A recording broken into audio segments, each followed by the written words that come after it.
My name is Benjamin Cerigo.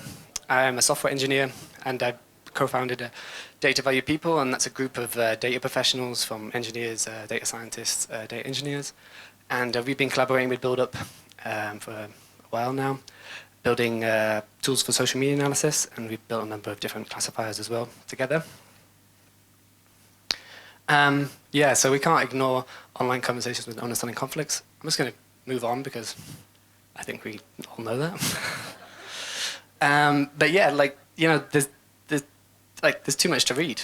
You know, I have the stories from BuildUp of Christelle having to do like just read like spreadsheets and spreadsheets and spreadsheets, and you know, the time of Christelle and the time of you guys is all precious.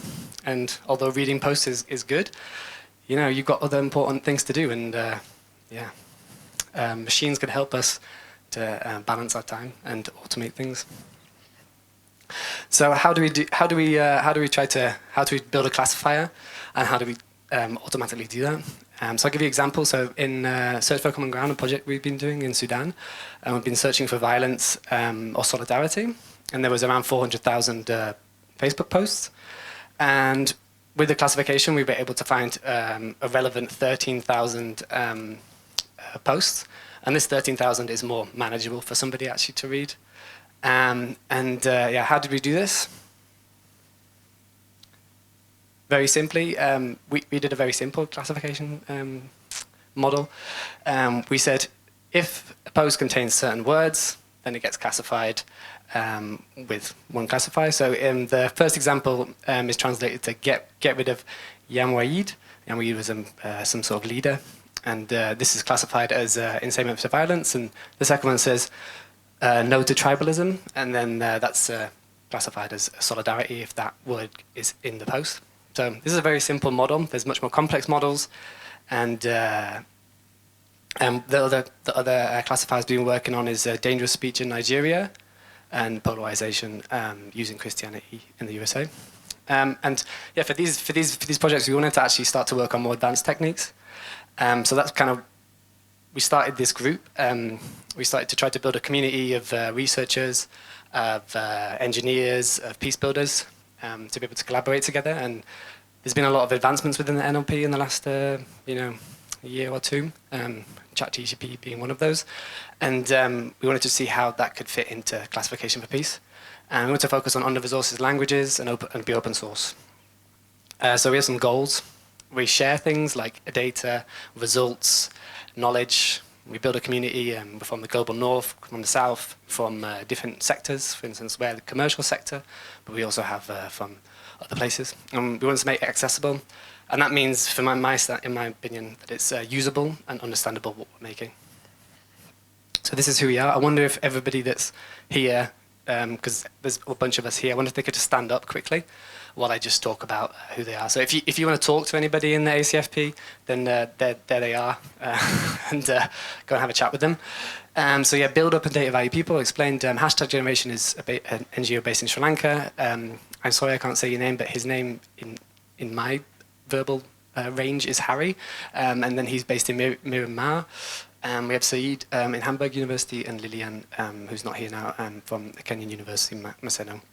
And there's a bunch of other, Emily, I think, is also here. Yeah, she's over there. Look, there she is. Yeah, and she's from the Basin and LLM researcher, and a bunch of other kind of volunteers and people that are interested. So we've made a platform, and we can share data, and we think that the text data online is actually highly sensitive. So we've built it so that there's data ownership and data access. We worked with this idea of experiments, so that, you know, we can try out different things on different data sources and experiment. And then we built a place where libraries can build. This is kind of the idea that as we might code, we might want to share it between experiments, and we want to write high quality code that's shared between different experiments so that it could be used across maybe experiments, but also different projects. And we want to work towards publicly free products, or like models or classifiers. And this is something we hope to do in the future. So how's our strategy look like? A peace builder comes to us with a need on the left, and then they do some annotation. I'll explain that in a second for people that don't know. And then we do like a number of different experiments, and here we're trying to work out which is the best experiment, and then whichever is the best, we then publicly deploy that. So we really believe that finding relevant data is really the interesting thing, and trying to build tools and methods that piece builders can do it themselves. So they can build a classifier themselves to find specific data that they're actually interested in is really the direction we want to go. And so we've given ourselves the limits of within 2 days, can they make a reasonable classifier? This idea kind of has idea of participatory classification development, or the idea that piece builders are actually leading the actual model and designing it. So yeah, we create an annotation data set, we experiment with piece building researchers, and then we look at the accuracy of the experiment. So what is annotation? You start with a text, and then you give it a label. So in this case, there's some text at the top, and then you say how offensive it is. And it could be anything. You could label anything like, is it about cats? Or is it MTV video? Or is it dangerous speech? And then the output of that annotation is, so it looks like something like this. So you have a post, and it's got ID 1, and then Biden is a joke, and that is polarizing. You actually classified these. Yeah, so you can see here, like, that's kind of what it looks like, and these are the human annotations. And then we can use this to assess if a prediction or a machine is good and is accurate. So in this case, the machine said false for post number 1, so it was actually incorrect. But for post 2 and 3, it was correct. So it has a 66% accuracy, is a simple way of saying that. Yeah, so what's an example of an experiment or methodology? So we use commercial LLMs like OpenAI, ChatGPT. And so what we did is Helena spent like an hour annotating, and she found about 100 examples, and 50 of them, I think, were positive, or they were true, so to say. They had the thing in that Helena was looking for. And then we wrote 4 prompts for ChatGPT, and then we got ChatGPT to run it on this small data set to find out which prompts was the best, and then we used the best prompt for the rest of the data set. And this idea is then a methodology where you can quickly build a classifier, because you never know which prompt is the best.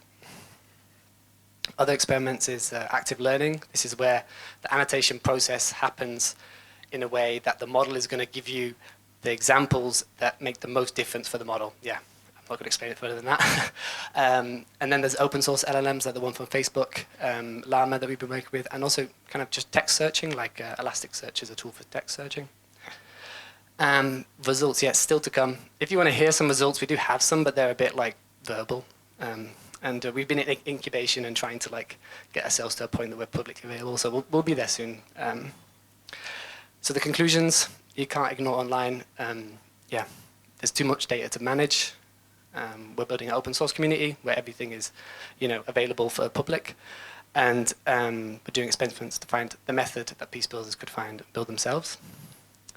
Yeah, piece builders can get involved, so that's good news. But however, we'll be launching soon, so stay in touch for on the social media channels for how you can do that, and be prepared to do a lot of annotating if you want to get involved. Yeah, and how long have I got left? 1 minute. Okay. Yeah, while I've got a minute, then I just say, in my mind, this idea of relevance for a specific use is really interesting for classification. And yeah, I really hope that we can talk about that further as a group.